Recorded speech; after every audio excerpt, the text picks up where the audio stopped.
Wakaanza wamekuja kurusha mawe hapa, tumepigwa mwanangu mpaka nyumbani akahama. Mara anafanya nini, wamemtisha vitisho vingi. Hapa kabla ya hili tukio kutokea. Kabla hili Pole mama, pole. Kuna mama analalamika hapa amebomolewa nyumba Dodoma. Yes. Haki yake ipoje kisheria? Of course hata mwenyewe nimeiona hiyo clip inasambaa. Haki yake cha kwanza anachopaswa ni kuripoti polisi kwa sababu ni jinai. Kubomoa nyumba ya mtu mwingine au property au damage property ya mtu mwingine pasipo ridhaa ya huyo mmiliki wa hiyo nyumba ni kosa kisheria. Au pasipo uhalali wote kisheria ni kosa kisheria.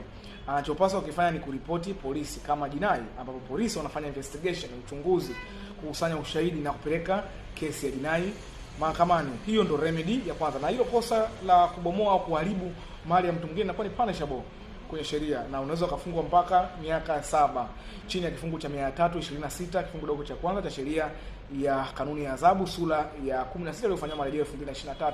Ni kosa kisheria, unaweza kufungwa mpaka miaka 7. Lakini ana remedy pia nyingine.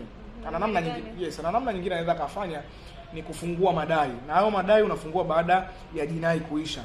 Mtu akikutwa na hatia, hukumu baada ya kutoka kwenye jinai inaweza kutumika kama ushahidi kwenye kesi ya madai, ambapo chini ya kanuni ya 4 ya sheria ya mwenendo wa madai sura ya 33 iliyofanywa marejeo 2023 unaweza ukadai kwa ajili ya compensation na gharama zote ulizoingia kwenye kesi.